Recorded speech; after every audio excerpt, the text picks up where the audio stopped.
Good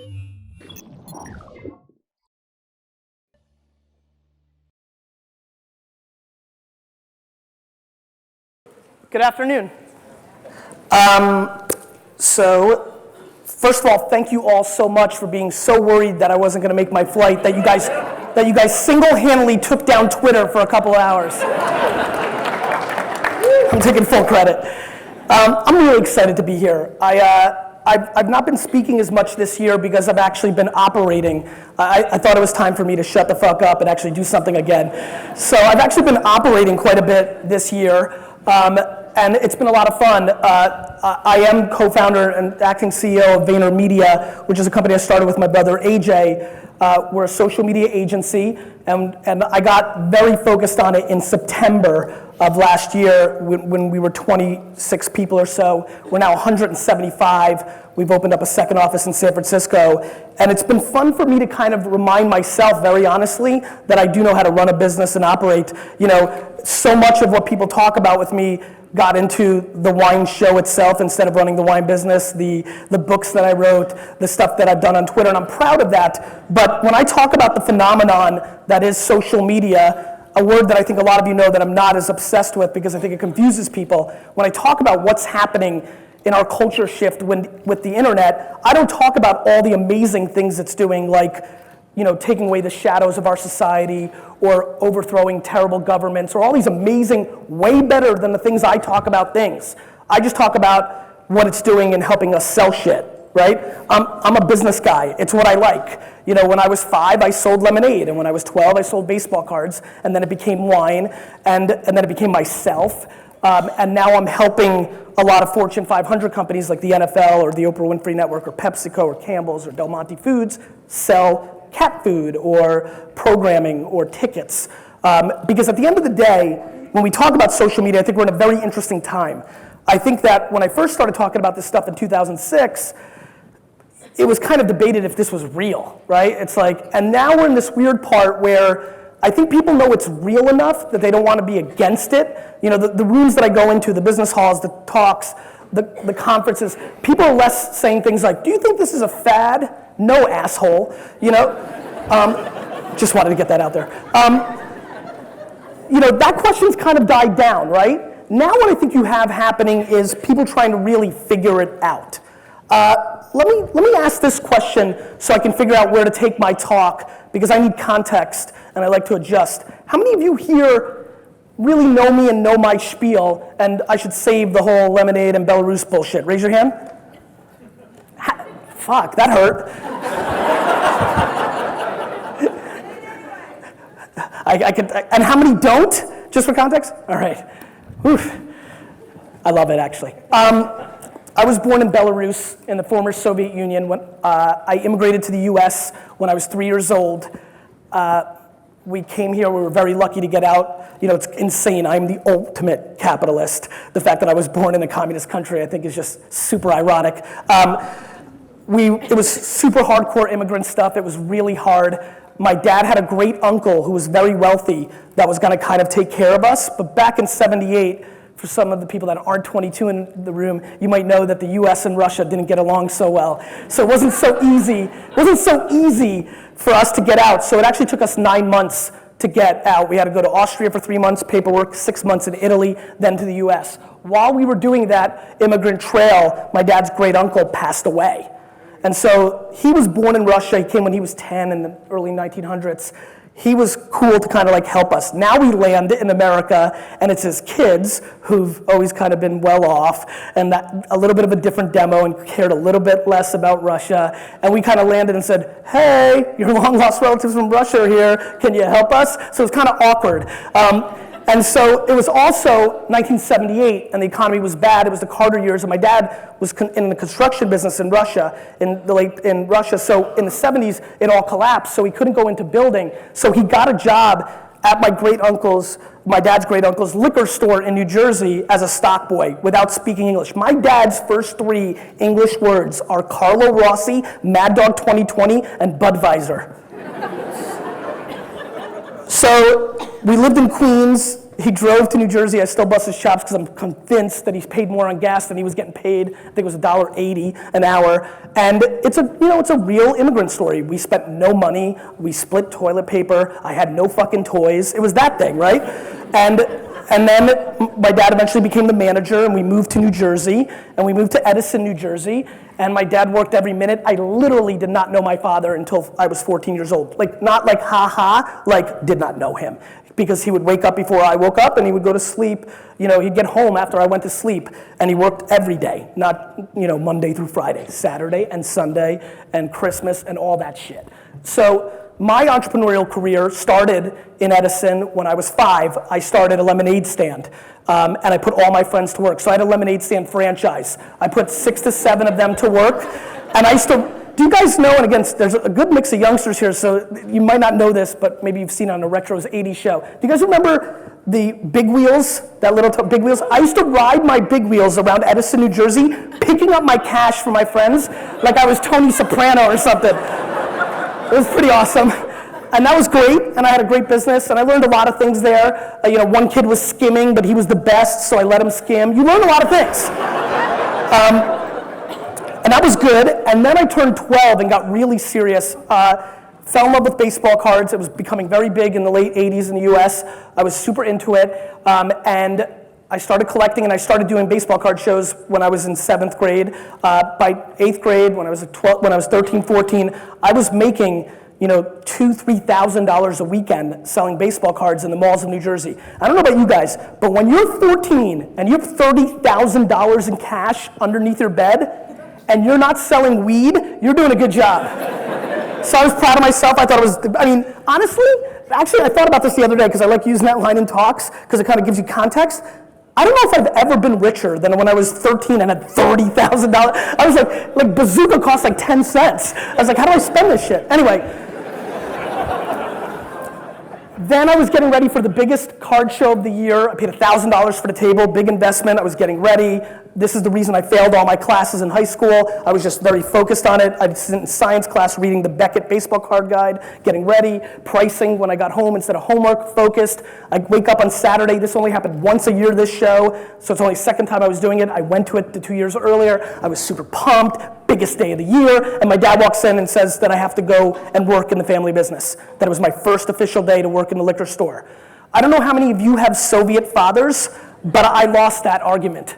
I plead, it didn't work, and I had to go to the store. I lost my $1,000 on the table. I had to go to the store. I cried the entire way down. We lived 45 minutes from the store. And then with 2 minutes left before we got there, I composed myself, wiped off the tears, and asked my dad how much he was going to pay me. And then he said $2 an hour, and then I really fucking started crying. And then over the course of the next 3 years, I went through what I like to call the dark ages. I had to work for my dad's liquor store every weekend, every summer vacation. Like the bell rang on the last day of school, and I had to go to the liquor store. Like my mom would pick me up on it. They didn't even give me the fucking half day.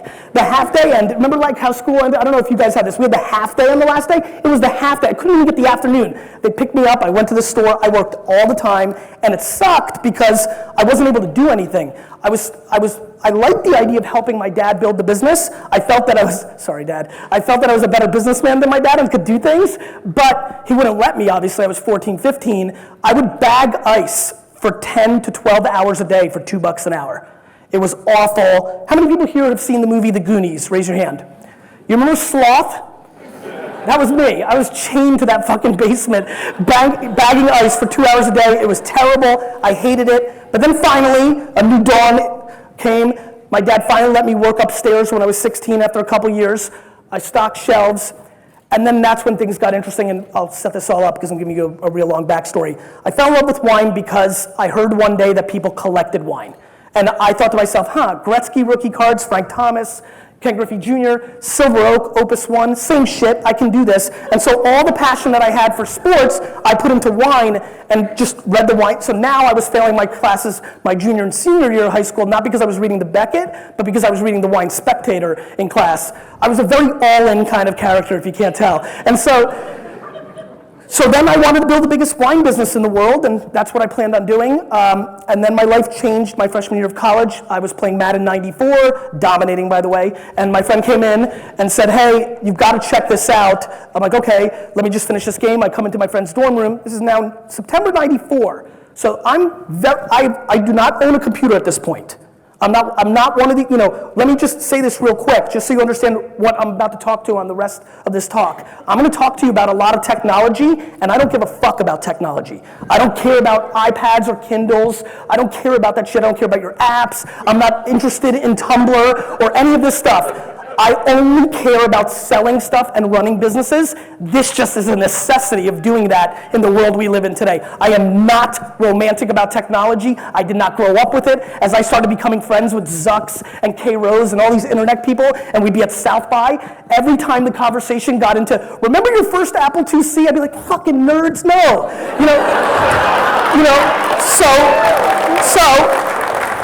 So I have no context for that world. I don't give a fuck about Steve Jobs, none of that shit.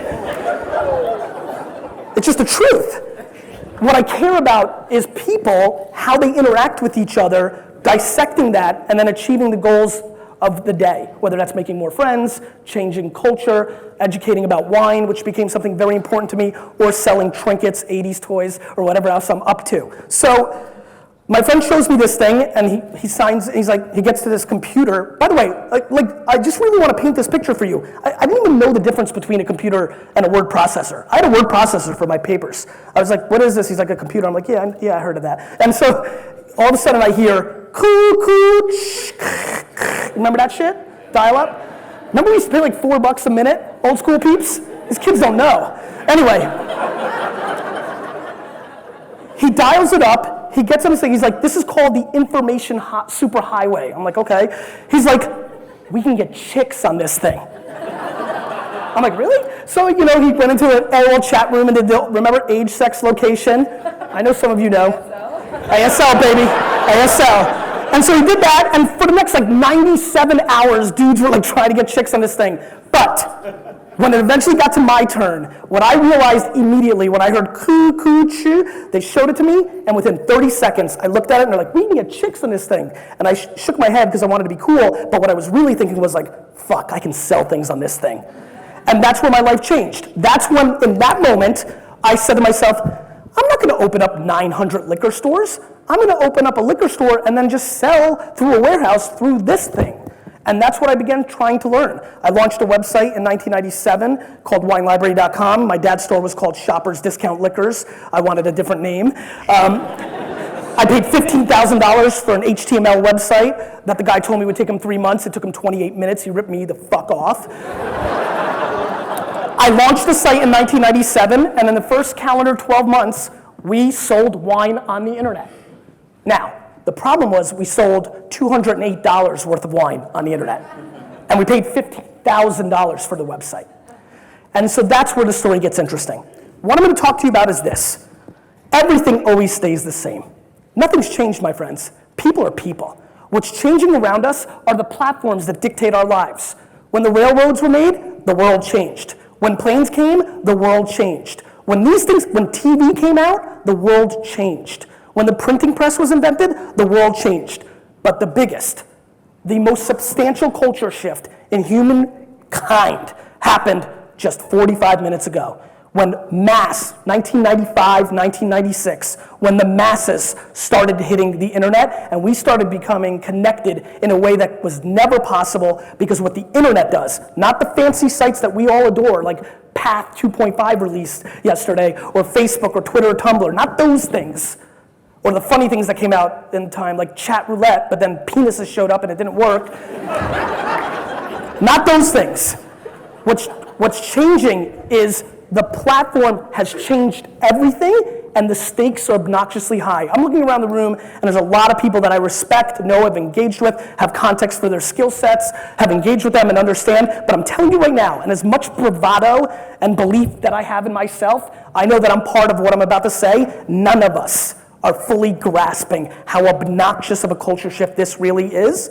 And when I think about how we look at this from business, there are people in this room who are still very skeptical about the ROI of social media, while these platforms, the internet really, if you want to bet against the internet, knock yourself out, I'll let you, because that's what we're talking about. Don't let the word fuck you up.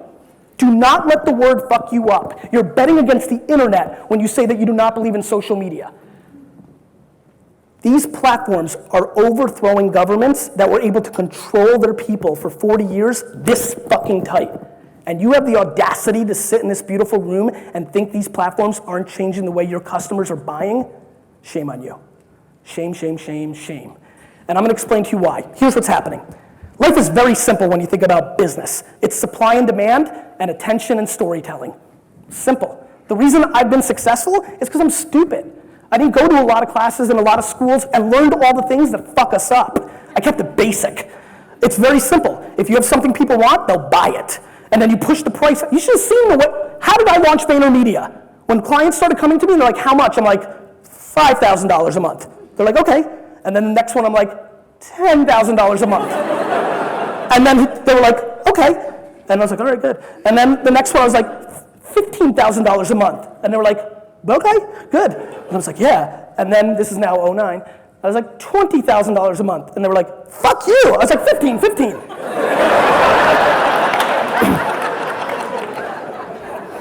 Everything has a market. It's all supply and demand. It's outrageous how much I get paid to be here today. Outrageous. I'm flattered, thankful. Thanks, guys. You know, all that stuff. But it's because people will come to see me and they can monetize, it builds their brand, there's all the residuals. It's just business, right? Supply and demand. Now, when you're trying to sell something, you've got to have a market for it, and then you have your competitors, and you've got to compete against them, and that's what's moving, breathing, and changing. And then you've got another thing, which is what we're all really thinking about when we talk about social media, because we're not selling. I'm not selling you my information on my Twitter feed, or even on Wine Library TV, right? Apple hadn't fixed that for me yet. When I launched Wine Library TV in 2006, we were still in freemium zone, right? Consumer expectation. We should all sit here and thank the heavens and the skies for what Steve Jobs and Apple did by recreating paid apps to get our customers back into paying a couple of bucks or two for things. Because that culture was on its way of going out, and the app platform came out at the right time, and now we're back to like $4 or $5, 10, 7, cool. And I fully believe we'll have a breakout app hit this year or next year that's $24, and we'll all be talking about, wow, that's really pushing it. And so that's gonna be interesting, and we got back into that culture. And so when I started Wine Library TV in 2006, oh, I forgot, none of you know who I am. So I ran the business, and I took over my dad's business in 1998. I know I'm bouncing, but I apologize. You can edit this later. So I took over my dad's business in 1998 after launching Wine Library in 97, and from 1998 to 2005, I went from a $3 to a $60 million business. I built a very large business, and how did I build it? I built it because the website stopped doing $208 a year because more people got on the internet, supply and demand. I did it because there was this thing called email. Remember how much we loved email when it first came out? Think back right now. Think back right now, the first time you found out about email, especially if you're an old school peep, because again, a lot of pretty young faces in the crowd. You might not remember this, but when it first came out, we were like, fuck, they're gonna charge for this eventually. I'm gonna send as many emails as I can right now. Because you couldn't understand. Seriously, in like 1997, I was like, wait a minute, we're 6. I was like, wait a minute, if this isn't, I'm never gonna write a letter in my entire life. And I haven't. I was like, how is the post office gonna survive? Oh, taxes. And so like, you know, so you knew this, I mean, we loved email. We made movies about it. You've got mail. Email was the shit in 1997. Email was like unstoppable. We loved email. Real quick. How do you like email now? And the sad part about that is, my friends, that is what's going to happen to social media. Because the only thing that I know in the world, more than the sun's coming up tomorrow, is that marketers ruin everything. We do. We're just fucked up. Because we want to squeeze that orange until there's nothing left. And everything I wrote about in my last book, The Thank You Economy, and everything that I do day to day, and everything that I believe in right now that businesses should be doing will be ruined because it's going to show ROI over the next half decade. Then everybody's going to go in, and it will stop coming from here, and it'll start coming from here. And when shit comes from here, it gets broken real fast because there's a lot of people that run their businesses here. There's very few people that run their businesses here. Thank you. Have a great day. I appreciate that, and that's the first time I've ever done that, so I'm excited about the improv and then the clap, so I'll definitely be doing that 100 more times. I'm excited about that. I think a lot of you do know me, so you know it's all made up here, but I get into rhythms, but that was a fun one. You know, you're gonna see that 100 more times. So I know that social media is going to get ruined because, as a matter of fact, a lot of what I've done, so back to the story, I built Wine Library on email marketing. I didn't realize it, but I was emailing in 1998 when none of my wine competitors were. They were faxing their wine offers to their customers, and I was emailing. I was lucky that Wall Street happened to be the first adopters of email, and that Wine Library was close to Wall Street, so a lot of them actually had email, because I remember back in 98 when I started asking for email, half of the people didn't even know what the hell I was talking about. The other half were like, yeah, my email's like yahoo@aol.com. I'm like, So it was, it's like that, right? I mean, we forget, and we're laughing and we forget, but for the people that lived through it, or if you can recall it, that was like 4 minutes ago. So you're gonna tell me like this stuff, do you know what's about to happen? Guys, Google Glasses is a complete precursor to us being robots. It's coming. I'm pissed like you. And the robots are gonna kill us. Luckily, I'm hoping that we'll be gone by then, but our grandkids are fucked. And like all this stuff and all this information, right? I mean, remember when being smart was good? I mean it. Remember when being knowledgeable about information made you a good dinner date? Now it's like you're out to dinner like, yeah, who was the 13th president of the United States? And I'm like, Grant, asshole, Grant. You know, we have so much information at our fingertips that we've changed all of the things that used to have value. Information, smart people that were good at dinners or brought up stuff or in a meeting could do something, they were really important in 1979 and 84 because they remembered I was born in 75, I'm not making like that so long ago for the ones that snickered, but I'm with you. You know, it's an eternity ago because that information was valuable. Now everybody has it. My 3-year-old daughter Misha can pull shit up on Google and answer it quicker than I can.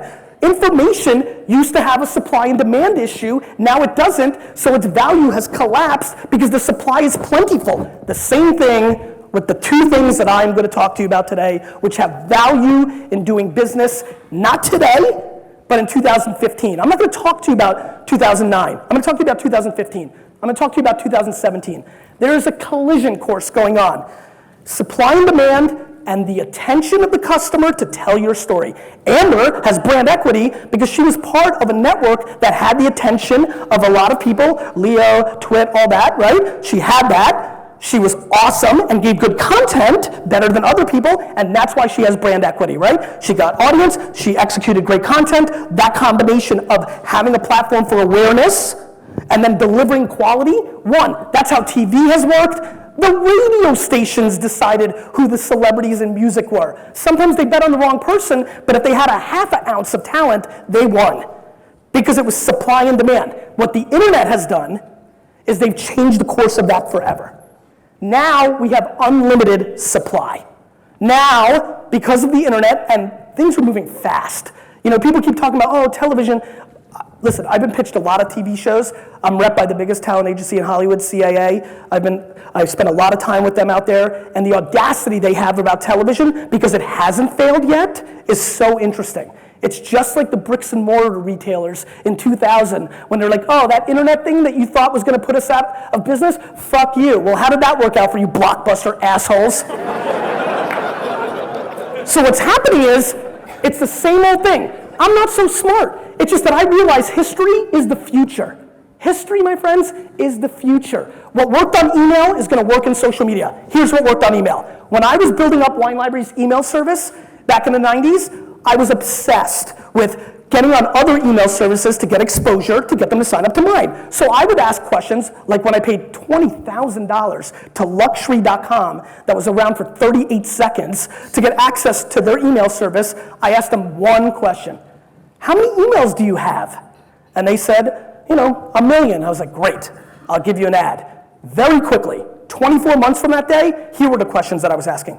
What's your open rates? What's your click-through ratio? What's your retention? What's your unsubscribes? So when social media came along and I started having clients and questions and giving keynotes and people would ask me questions about how many followers you had or how many likes or followers, as they used to be called on Facebook, I'd walk in and say, it doesn't fucking matter how many engage, how many give a shit. Because I knew where the conversation was gonna go, because I just had lived it with email. I made those mistakes once. The only reason I'm doing well is I'm a little bit older than a lot of the other people that went all in, and I lived through practical business things, not watching Leo and K. Rose back on Geek TV or whatever the fuck that was, right?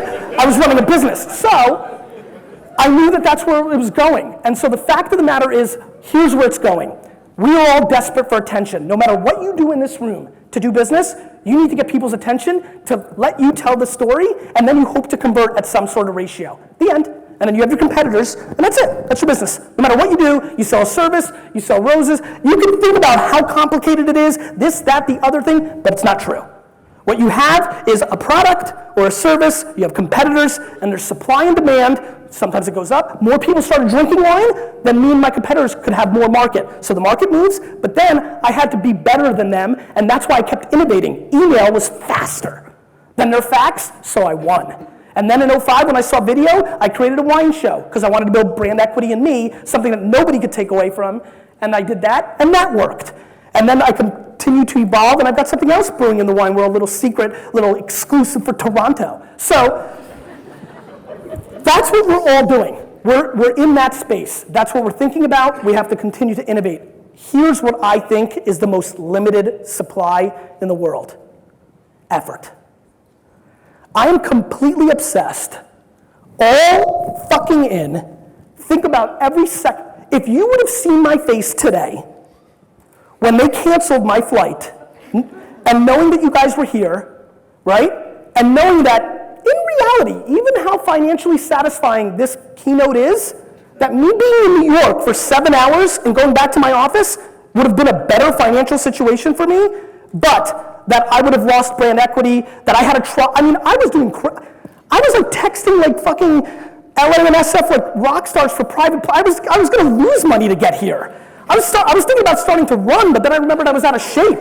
So, I mean, if you would have seen this line that I was on, I heard some other rogue flight was going to Toronto because everything was canceled. I ran over there, then they're like, all right, the person in front of me got the last seat. And I was like, I'm gonna get on this plane somehow and offer somebody $5,000 to give me their, I mean, I was gonna tape it and show you and you would have thought I was the best. But, so I'm always a little sinister. But I mean, effort. I mean, how many of you did I tweet back with during the engagement while it was happening in real time? Probably like 7 to 10, exactly. I didn't have to, I was trying to do that and talk to you and this. Effort is underrated. Effort is massively underrated in our society. You know why? Because your time is limited. Supply and demand. When you do something for somebody, you can't make that up. It's not like producing these fucking Nikes. I can make a quadrillion iPads, right? But you can only have so much time and have only so much effort that you can give to your customer. But here's why it's interesting. That always worked. That was always a good thing to do and care about your end customer. There's a difference now, though. When you do that act, when you care, the amplification of that act has much more residual word of mouth power in today's society than it used to.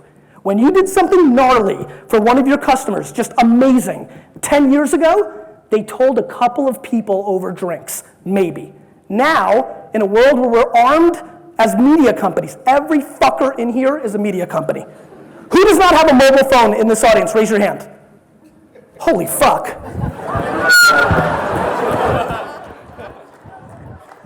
You? Oh, right here. Oh, okay. How old are you, man? 12? Do you want a mobile phone? Are your parents here? What if I bought you a mobile phone? Are you in? All right, email me at Gary. Oh, no, this. Go to facebook.com/Gary and say, hey, it's Noah, the kid from Toronto. Send me my phone. Thanks, bro.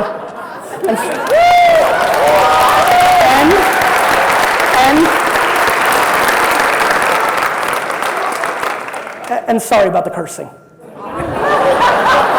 You love it, right? All right. So now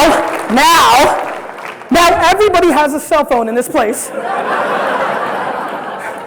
I I like what some people are thinking. They're like, fuck, I don't have a smartphone. I wish I raised my hand. How many people do not have a smartphone? Raise your hand. Raise them. Actually, if you do not have a smartphone, can you please stand up? I want the context visual for everybody. Stand up if you do not have a smartphone. I know it hurts your feelings, but don't lie. Lying is the devil. If you do not have a smartphone, please stand up. I know you don't have a phone, Noah. Sit the fuck down. No, stay. Get back up. So, first of all, we got to figure something out. I'm just thinking how much I can afford. Number two, you guys can sit down. Thank you. Guys, that was stunning. There's like 600 people here. Only 10 to 15 people don't have a smartphone. Real quick, if you did not have a smartphone 24 months ago, please stand up. Stand up if you did not have a smartphone 24 months ago. Fuck, that didn't work out. Sit down. Fact of the matter is, you can edit that part. Fact of the matter is, in a world where we're all going to a smartphone, where we can consume media, I loved this. Remember in 2005 when the TV would like to tell you things like, don't let your kids on MySpace because they're going to get raped in the mall. Remember that? Remember that whole thing? And I remember yelling at the TV like no assholes because the world is going to be so transparent, we're all going to have phones with cameras on it, that nobody's going to be able to get away with kidnapping kids because now the kidnappers are like, fuck, everybody has a phone. That's what's happening. If you look at the data, this isn't fun. If you look at the data, child crime is down because we can't hide. We can't hide. My brother-in-law had a bachelor party a couple years ago. If there's ever a time when you go to Vegas that you can go to a strip club, it's on your brother-in-law's bachelor party. And I remember they're like, let's go to the Rhino. And I was like, okay. And then I was like, see, I'm falling off the stage. By the way, there are so many happy people right now. People have been emailing me at scale that I go way too close to the edge of the stage and one day I'm gonna fall. They are so pumped. Fuck you, Brad. If there was ever a time for me to be able to go to a strip club, it was then, and I remember thinking a couple years ago, I'm like, I don't wanna go because somebody's gonna be there with a phone, and they're gonna tweet it, and I'm gonna look like a perv, and I was like, fuck. So, 6 years ago, prior to that, I would have been pumped. I'm like, let's go, right? And so the world is changing. Our platforms are changing the rules of our society, and it is impacting our buying decisions in a huge way. Let me explain. I firmly believe that as we go, more Jetsons in our society, that the companies and businesses that act like the Flintstones are going to win. Let me explain. Because word of mouth is now on steroids, because the good things and the bad things that you do get amplified in micro information highways, we're gonna start buying more and more this way. Remember when I told you about supply and demand? TV was really good and commercials cost a lot because a lot of us watched it. And we didn't have DVRs to fast forward the commercial, so while we were watching Happy Days, we did see the commercial for McDonald's or Coke or Pepsi. We saw it, we consumed it. All that they wanted to do was get that at bat, and then the creative process of putting out the content to actually make you go wanna bite a cheeseburger was up to them. Those were the two games in play. That game is now shattered because we are now living through massive fragmentation of our attention. Our attention is going into so many places, and the dollars that we spend, everybody here is spending to get attention, whether you're a small business or big business, billboards, television, radio, email services, wherever you're putting your dollars to get attention, they are now getting fragmented dramatically. You're not seeing as much of that, and it's converting less and less because there's one thing I know, the bullshit radar of the consumer is greater than ever. When you start looking at the data, it's incredible what's happened to banner ads. Do you know the click-through ratio on banner ads? What it was in 1994, this is a long time ago, and it's a small sample size, but I'm just gonna give you context. It was 80%. People clicked banner ads. Do you know what open rates on emails were in the late 90s and early 2000s? 40, 50, 60. Now if you're like 19, you're a ninja, right? Remember when you got signed up for Groupon and Living Social? Remember that? 24, 36 months ago? Remember how much you loved that shit? Remember when you couldn't wait to buy $40 worth of spa treatment for 20 bucks?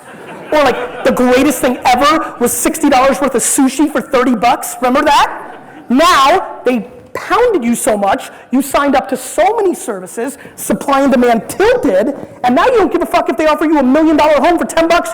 Spam. So, here's the game. Here's the secret that I rarely like to talk about because I like to keep it for myself. Here it is. It's all supply and demand, and it's storytelling for the proper platform. I'm going to give you the analogy that I think about every morning when I get up. The first Barbie television commercial. Do you know what it looked like? It was a dude in a suit sitting at a table with a microphone with a piece of paper, and he read the radio ad into the television. That was the commercial. The new Barbie is really fucking awesome, right? That. Why did that happen? Because Mattel did not realize that we were living through a major culture shift and that this new platform needed different kind of content to break through. It wasn't going to be the read, it was going to be the visual. And it took years for people to figure that out. We're seeing that same phenomenon right now on social media. People are like, why isn't it working? Because you're putting a 30-second YouTube video through your Facebook channel and people are looking at how long they are in Facebook in the stream economy that we all live in. Guys, recognize the economy we live in. It's the thank you economy, but it's also the stream economy. We're doing this. We're doing this. Everything's real fucking fast, right? And you're doing that. And if you see the video is 30 seconds, you know what you're saying? Too long. And do you know what that feels like to somebody who makes 2-hour movies or 1-hour shows? 30 seconds in 2000. Do you know that I will not download an app in the world unless it has Facebook Connect? Because I do not have the 13 seconds to give you my fucking email. I just want to press a button. Who's like that? Like that? Raise your hand. The people that just raised their hand, I know I'm doing the up-down thing, but it's good to get blood circulation. If you will not fill out information and will only download an app because of Facebook Connect, not because it's there and you won't, you only will when it has Facebook Connect, I need you to stand up. Please, I just really need it. Stand up. If you will only download an app if it has Facebook. I'm going to make a prediction. You're in between, sir, right? Yeah. You just remembered that one fucking thing you really wanted? Yeah.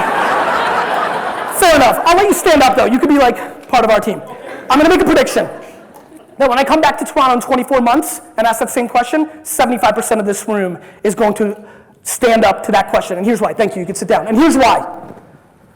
Because we adjust to the reality of the marketplace. We as human beings, it's why we're still around, by the way. You want to know why we're still around? Because we adjust. We are halftime adjustment peeps. We adjust to everything. We're really good at it. It's why we're around. Eventually we won't. Remember the robots thing I told you about? But for now, we adjust to everything, and we will adjust to it. How many people here have a son or daughter or a niece or nephew that is in the age of 13 to 19? Raise your hand. Okay? So half of you. Do you guys remember the conversation that you had with your son or daughter 2 or 3 years ago when you said, "Little Ricky, I don't give a fuck how you talk to your friends, but when your dad calls, you pick it up. I'm not texting with you." Remember that conversation? Just curious, how's that going for you? Remember how weird it was to you 3 years ago or 4 years ago when that one early adopter friend wasn't answering the phone and wanted to text and you thought he was being rude or she was being rude and it was awkward? Now you're the other way. Like when I see one of my friends pick up the phone and actually talk on the phone, I'm like, what are you doing? I mean, think about your body, feel your feelings. Let's feel our fucking feelings for a second. Think about how you feel. I know some of you right in this room have literally been like, when somebody calls you, that was really weird, somebody's just calling me right now. That was really fucking weird. Anyway, when they call you, you're like, are you serious? I mean, we literally think that a phone call from another human being now is a big lift. And if you don't think you do, and that's fine, you're cool, but your 12, 13, 16-year-old definitely does. And oh, by the way, they're my future customers. So I care really big about how they think and how they interact and how to consume with them. Call centers that cold call are in trouble. Right? Email services dominated, they're in trouble. You know what else is in trouble? Search. You know why? Because I don't believe in it anymore. Back in the day, 2000, Google gave me good stuff. Now I know a black hat SEO expert makes me, remember when you never went to page 2 on Google? Remember that? Like early adopters, remember? Remember Google 2000? You never went to page 2. Everything was good. Now it's fucked up. Marketers ruin everything. So, The other phenomenon that's happening is the small town rules thing. Remember that Flintstones thing? Back in the day, 20s, 30s, your grandparents, your great-grandparents, they knew context on their end customer because everybody lived in a small town.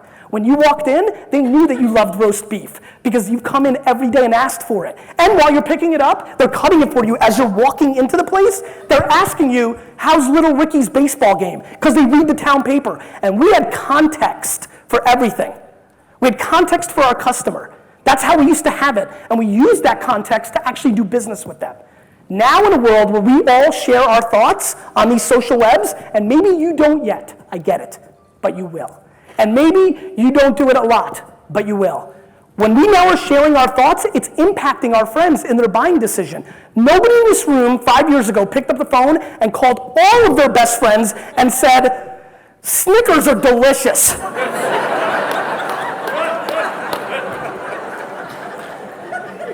But just curious, when you filter out the baby pictures on Facebook, that's exactly what we say to each other now.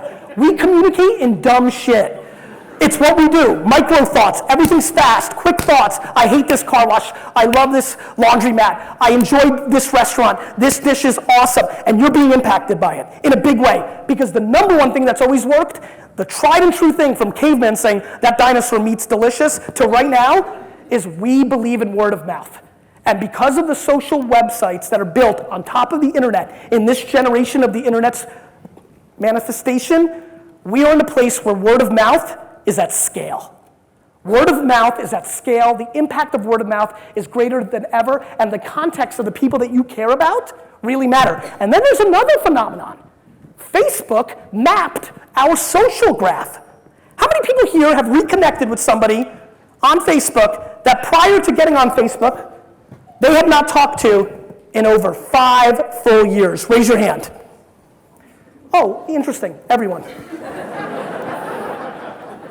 How about 10? 10 full years. Raise your hands. Almost everybody. 10 years you have not talked to this other human being, and now because of the technology, you've reconnected with them. 20. Give it to me. 20. 30, 40%. 30. Own it, own it.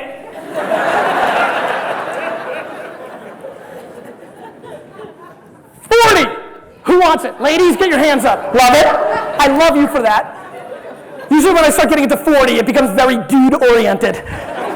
Thank you.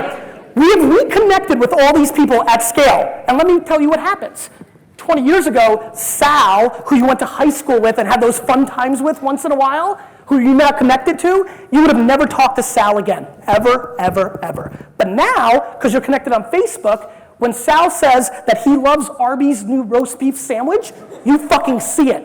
And you rewind in your head subconsciously to when you and Sal used to go to McDonald's, and he has a good feel for sandwiches at restaurants. And now you want to eat one of those things.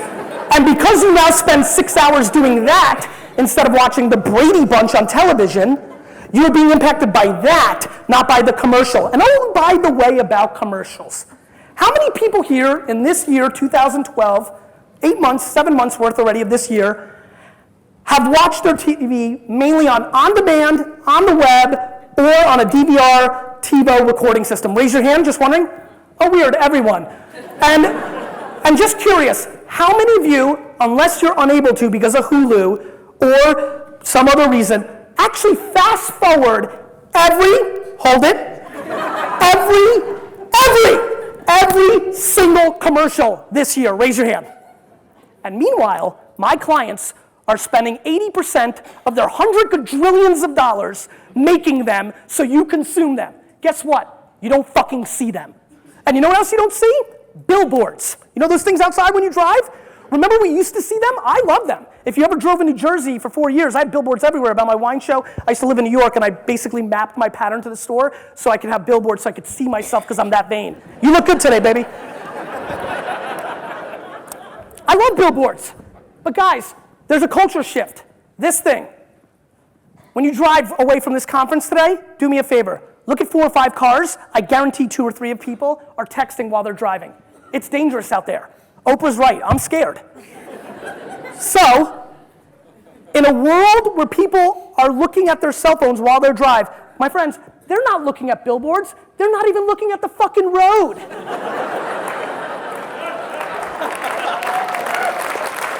It's true.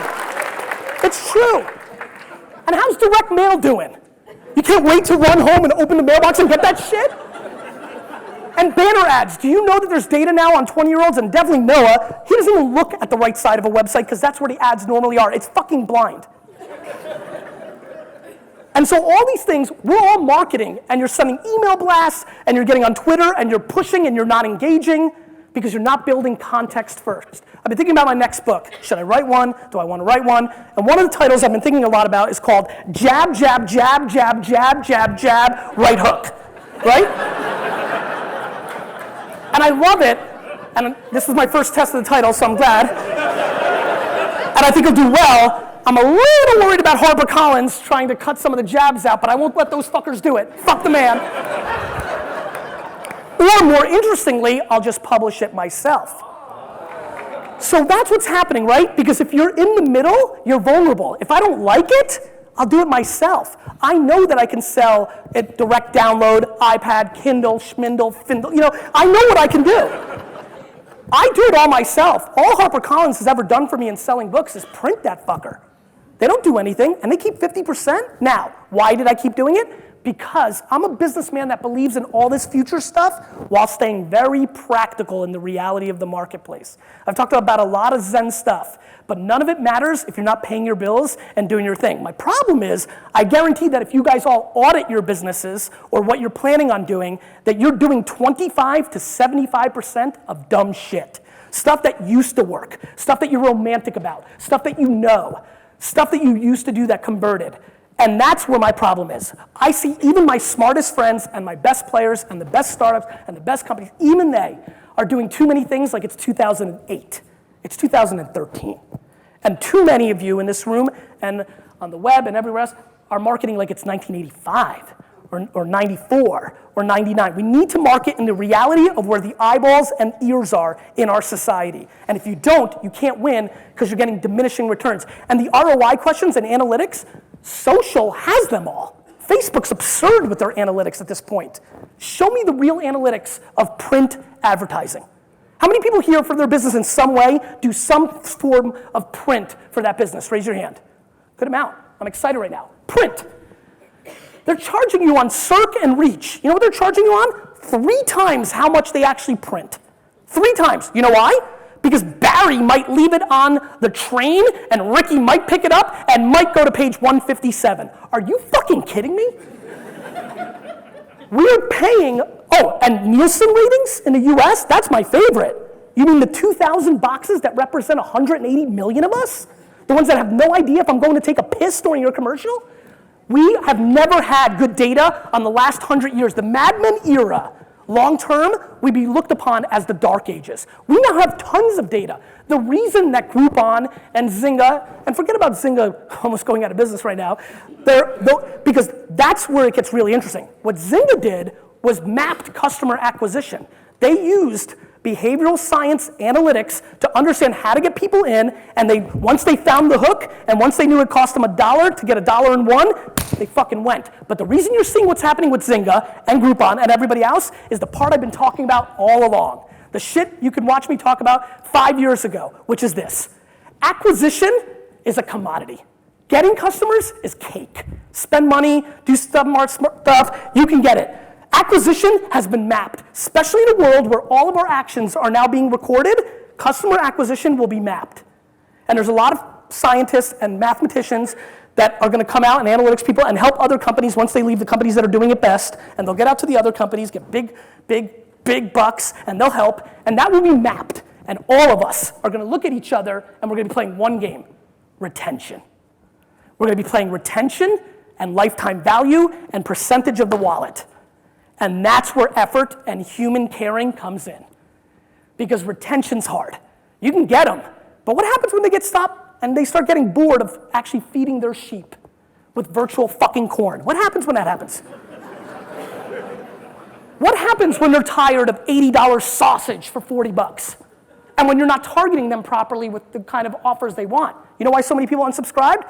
Because not that many dudes here want fucking manicures, right? So what happens in that world? What happens when that company has never done anything to show you a gesture or to listen to you or care about you? The people that try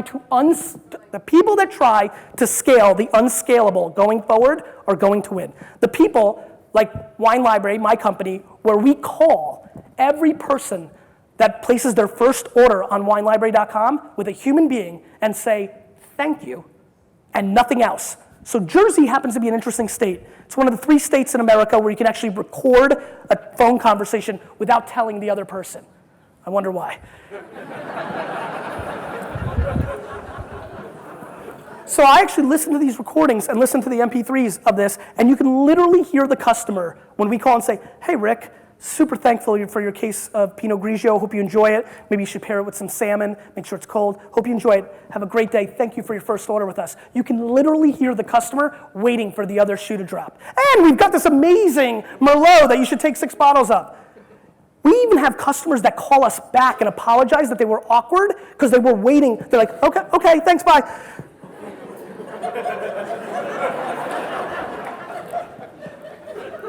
That costs me a lot of money. A human being calling, one that can call and have an adequate conversation, costs money. And they have to know something about wine in case the conversation goes in a certain direction. Not necessarily they can pass it off, and we played with a lot of A/B testing on that. But the fact of the matter is, I'm paying for the effort because what I know is that person feels different. And what I know is when I A/B test for 3 months, the people we called versus the people we didn't, that had the same average sale, that the ones that we called are spending dramatically more money with us. And as we become bigger communicators, when I first started it, not as much because my demo a little less on Twitter. Now it's starting to happen. Now I'm starting to see the tweets of, way to see Gary V, execute what he preaches, just got a call from Wine Library, awesome. And then I see somebody jump in and be like, really, they did that? Cool, now I'll place an order. Oh fuck, business. We are living through the single biggest culture shift of our time. The reason my first book, Crush It, did so well was because I guilted my fan base into buying it. I spent years giving, free wine show, answering every email. I mean, my wife and I were just talking about this. There was a 2.5-year period where I went to sleep at 4 and woke up at 7 straight because I was obsessed with answering every email before I went to bed. Then I got fucked by the numbers. But what I did was I gave and I gave and I gave and I gave, or I jabbed and I jabbed and I jabbed and I jabbed. And then when I asked, hey, I've got a book, and I spammed a little for a month because I wanted to really sell my book, it converted. With no big media, with no media spend, with no TV, nothing. I outsold tons, the Jim Cramers and all the people that were on show after show, Today Show and Hack, because they had platform. They got a lot of eyeballs. But guess what? Those eyeballs didn't give a fuck about him. My eyeballs, not so many, but they did, because the funnel they came in with had emotion attached to it. That person that places a random order on wine.com and doesn't get the call, just a retailer that they buy wine from. The one that gets a call from us and we're here for you anytime and call me if you want a pairing advice, matters. Old school, high touch, giving a shit marketing, using tools to make it more efficient is going to be how we all do business. All these tools are tools. You give me a hammer and a wrench and I'll show you a disaster show. I'm the least handy fucker in the building. You give me a mic and a stage, and I can hang in there. The fact of the matter is this. There's a lot of tools, and you could be scared about them. You could be wondering, what's the value? What's the ROI? Because I know what a lot of you are thinking. This takes a lot of time. You're thinking, when am I going to do this?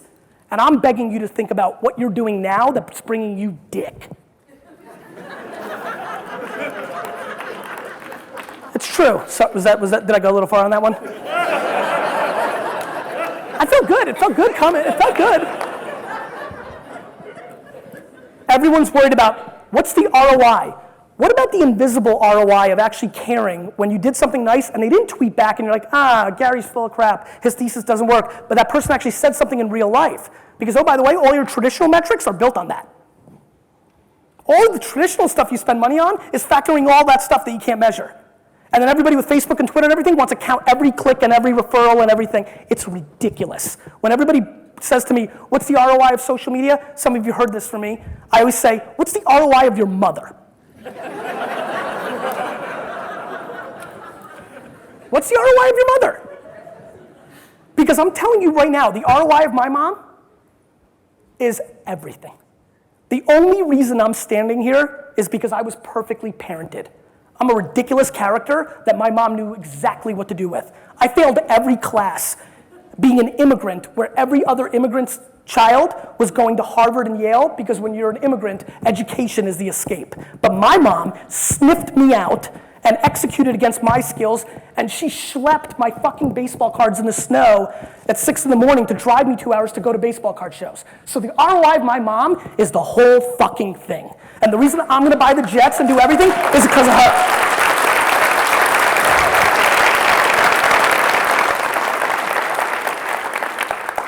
Doing the right thing for the end user, who is the people that are buying our products, is always the right thing. Doing the right thing is always the right thing. You want to measure it? Knock your fucking self out. I'll just keep executing against this thing, and then we'll talk about it later.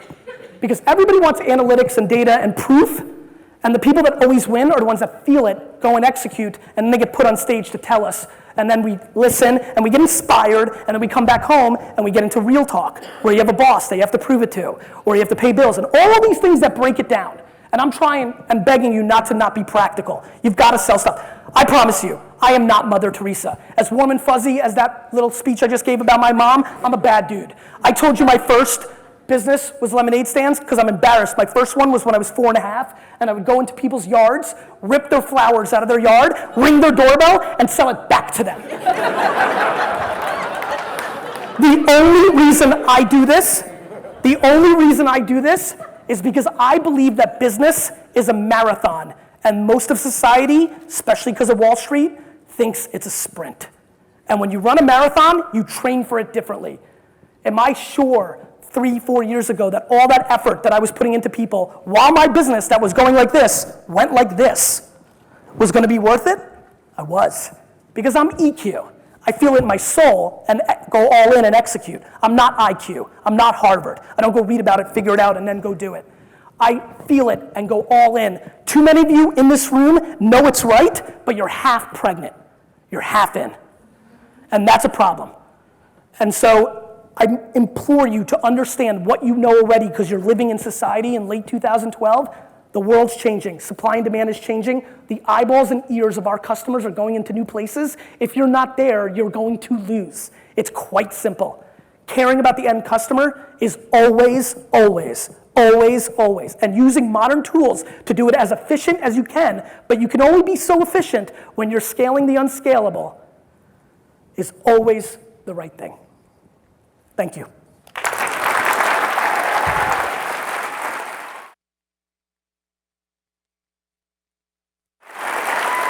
Thank you.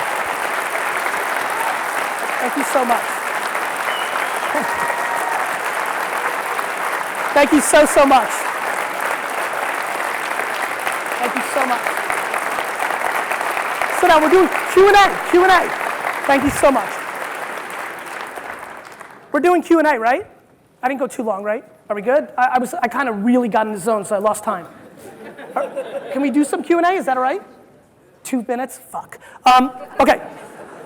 So let's do two questions. Great. Let's do 2 questions. And then for everybody else, please go to facebook.com/Gary and ask a question or create context. I want to create context at scale with every person on earth. I've started. I'd like to continue with you guys. And I also want to brag that I have a 4-letter Facebook URL. I'm transparent. I got to keep it real. All right, 2 questions. Raise them.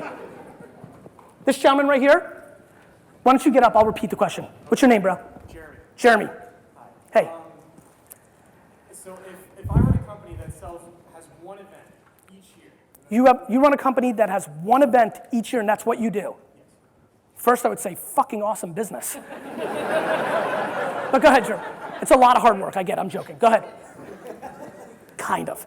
So if we're selling for that, yes. How do you retain customers the rest of the year if you're only leading up to this one event? So instead of talking in theory, because I've done a whole lot of that today, let's get real specific, because this is what I love. What kind of event is it? Okay, so elevator pitch. Yeah, go ahead. So my company is called Atlas Symposium. Atlas We're a Symposium. once-a-year business conference for the best and brightest grade 12 business students from across the GTA. The best 12th grade students? Okay, conference, okay. For business. For business students, love it, okay. So we get current students from the best business schools in this province. Yep, Ivy, Schulich, Queens, Rotman, and Waterloo. Yep. Student panelists, so we get them on stage. Yep. And in front of our high school delegates, they debate the simple question of which of their schools is the best. you just debate out who's the best business school. Straight up, in front of them. I fucking love that, okay. I can get into that, fine. And so what are you selling? You're trying to get audience? We're selling honesty, we're selling answers. Don't give me that horseshit. What are you really selling? Are you, no, I'm joking. I'm going for laughs. I'm on a roll. When you're running that business, what do you need? Do you need applicants? Are you selling to a live audience? Tickets, and they come to the event. And so how do you make you're running a business? So where's most of the money coming from? The tickets or the sponsorship? Right now it's the tickets. Is sponsorship low? We're only a year old, so. Got it. So first of all, sponsorship is an awesome place to go for something like this because big companies are stupid and they're looking for ways to spend money. It's true. And kids are always a nice thing to talk about, right? And so, I mean, we're doing business here. So the first thing that comes to mind immediately is during the rest of the year, I think what you need to be doing is creating micro content. You could be creating amazing content, video, articles, creating micro content to keep people, I think, compelling content. Maybe you're tracking. Here's a great example. Do you know what HBO is? Do you know what they do with 24/7, where they pump you up for 6 weeks before the Pacquiao fight? They did a series where they'll show boxing, right? How do they make money? You pay for tickets, or you pay for pay-per-view, or sponsorship. It's struggling because UFC's killing it, right? But HBO's smart as fuck, and they came up with this idea called 24/7, where they filmed them training and told amazing stories. My friend, let me tell you one thing. You want a good story? Here it is. We are all only in the storytelling business. The story we sell to the customer is everything.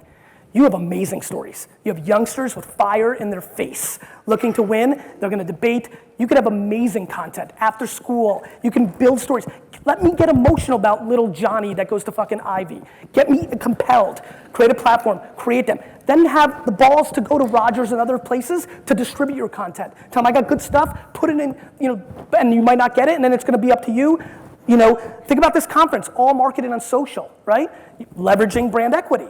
Right? And so the fact of the matter is, Amber, I gotta give credit, and the other people, right? Salt spoke, right?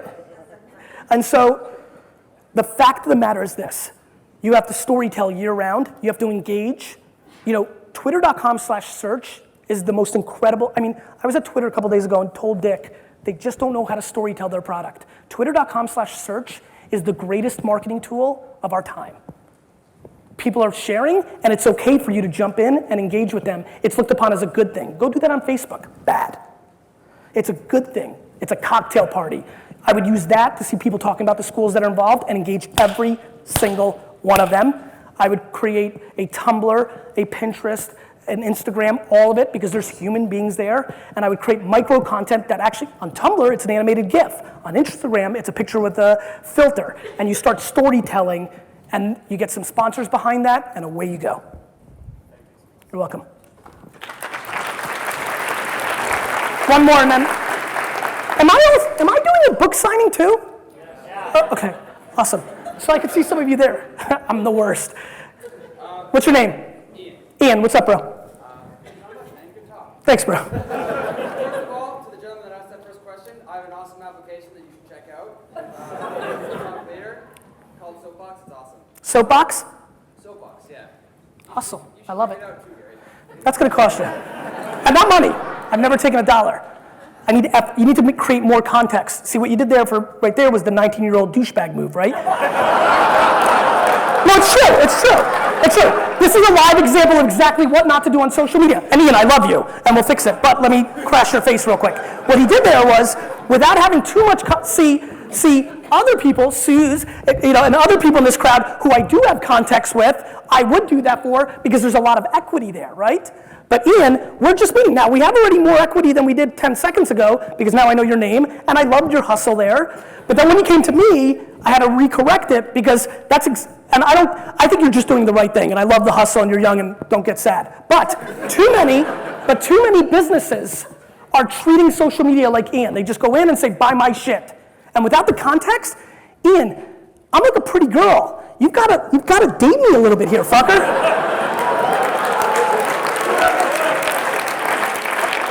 Somebody said something really smart that at a conference, I don't remember who, they said, the deer have shotguns now, right? That customers now have power. And I think it's interesting, and it's one way to look at it, but I think it's actually a negative way to look at it.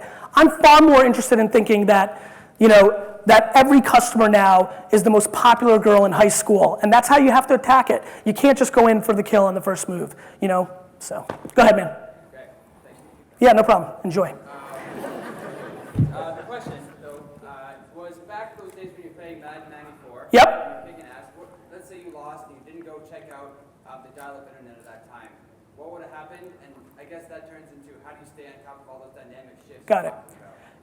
The question was, if I didn't get up after Madden 94 and said, no, I'm going to go to this party and not see dial-up, what would have happened, which is just the analogy for how do you stay on top of it. I would have found out about it later, right? It was coming. When these things happen, they're coming. I mean, there's some people, there's literally some people that are saying things like, hey, Gary, have you heard about this new thing, Tumblr? I'm like, yeah, I invested in it 4 years ago, dick face. So people are still discovering things every day, right? What's more important is, how do I stay on top of it? Practical for everybody? I keep it very basic. I'm lucky that I have brand equity. See, once you achieve brand equity, a lot of it comes to you. I mean, I remember when I read TechCrunch religiously 4 years ago to stay on top of things. Now I'm seeing startups a year before they make TechCrunch because I'm an angel investor. The reason I decided to angel invest was not to change the world, but I wanted the deal flow 6 months earlier. Because if I sniffed out trends, I would apply that knowledge more so than the upside. Now, my first 3 investments of Facebook, Tumblr, and Twitter are a good thing, but what I learned really, really mattered, right? And so when Dave Morin came to me with Path 3 years ago, the reason I invested was we both agreed that mobile was going to be everything. And yes, maybe Facebook will figure out mobile and then this will not work, or maybe it won't because every company has its own DNA and this could be huge. And now, all of a sudden, everybody poo-pooed Path 1.0, but they've got all sorts of momentum right now. And so what I learned from that was mobile, and then from that time on, I was thinking mobile, which has helped me make a lot of good business decisions for my clients, for myself, on and on. Very basically though, TechMeme, techmeme.com is my homepage of my computer. I wake up every morning, I take my laptop, I go take a poop, and I open up TechMeme. That's what I do. It's my routine. I know a lot of you use iPhones because you're a little bit more mobile than I am, but was that too much too? I don't think so. You poop dicks. All right, so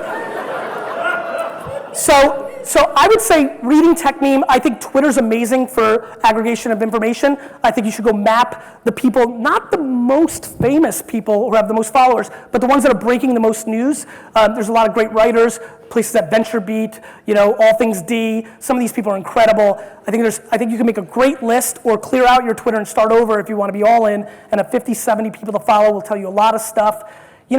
I'm shocked how much I give away with my videos on my blog. I know people get value out of that, and there's a million other people just as smart, understanding different genres and aspects of this marketplace that you should be considering to listen to, and then going to things like this, because not only do you have good keynote speakers that can give knowledge, but then you've got each other. I mean, this is great and all, and I hope I entertained you and educated you, made you think, and really, the reason I come with so much fire is I know that only 2 or 3% of the people in here are gonna do it right. As good as this is and as good as you feel, you're going to the real world tomorrow.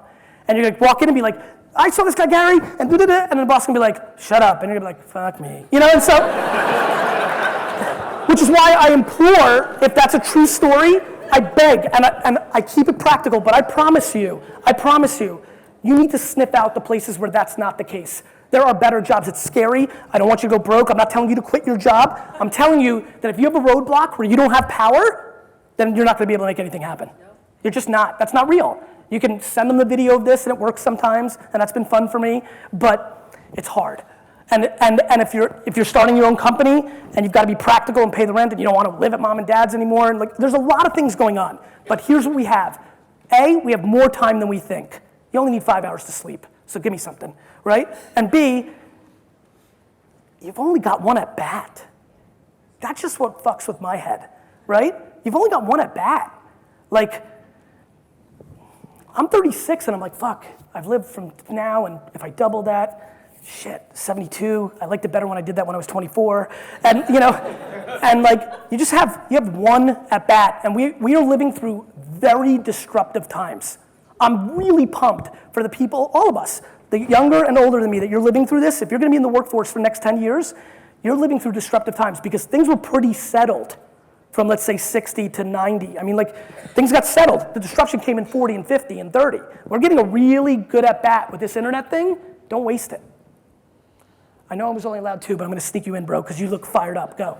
Fast. Sorry. I mean, I've read all your stuff, and I've been watching since Twilight. What's your name, man? It's Steve. Steve, thank you. And 2 years ago, I started my own business, and like, I don't know if I'm just speaking, but like, people relate, but I'm scared shitless to fail. Yeah.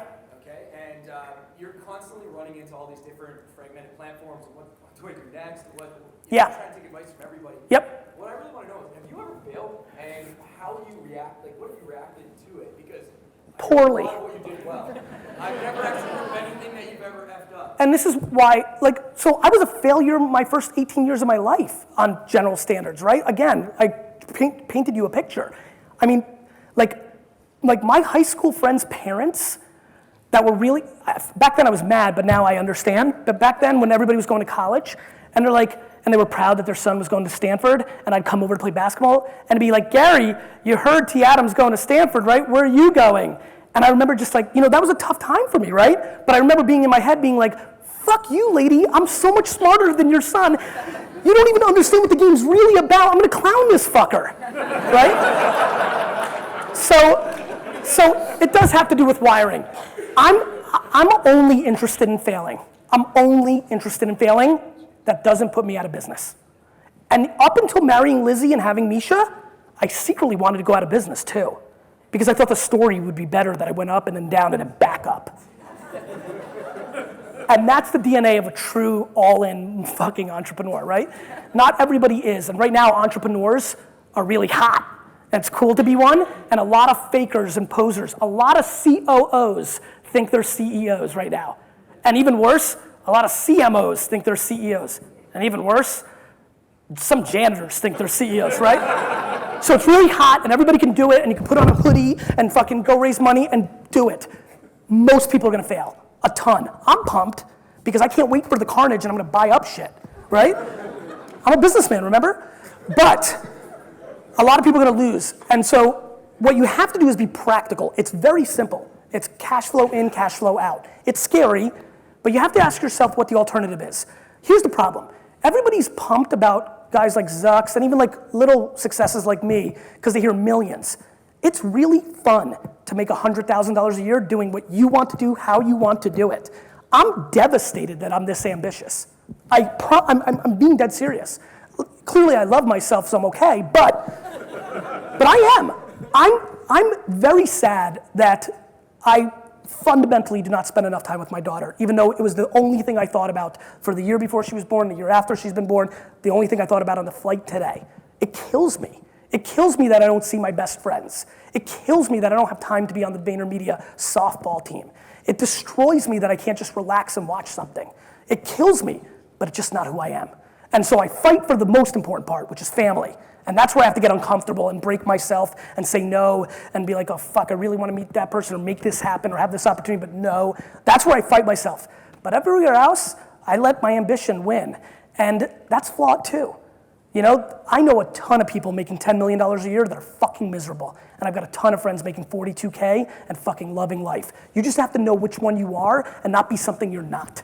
A penguin can't be a giraffe. And too many people in here are lying to themselves because they want to be something for somebody else or even themselves. But the second you start realizing who you are, the day, which was early, I'm talking like 12, and that doesn't happen for most people, but the day when I was 12, 10, I don't really know exactly when, but the day when I realized that I sucked shit at 99.9% of everything, but I was really good at that 0.01, I went all in on that, and that changed my life. The day when I realized I was far more likely to own the Jets instead of playing for the Jets, I started making the right decisions. Instead of playing football, I started buying football cards and selling them. And I think that a lot of us are caught in not understanding ourselves, doing things for our parents, our responsibilities, but because of the internet and the time, all my friends were complaining. I'm like, a lot of you remember this one. That's where this came from. Stop watching fucking Lost was one of my big quotes, that kind of took me to a different place. I've got friends who are like, you're so lucky. And you're so lucky. I'm like, I'm not fucking lucky. I'm like on Facebook, we all got reconnected. Gary, wait a minute. You're on Conan. Wait a minute, are you famous? Are you really rich? You're so lucky. And as great as that sounds, I write back immediately. I don't care what I'm doing. I'm like, I'm not lucky. I'm like, remember in high school when you guys all went down to the Jersey Shore and fucked bitches? I worked.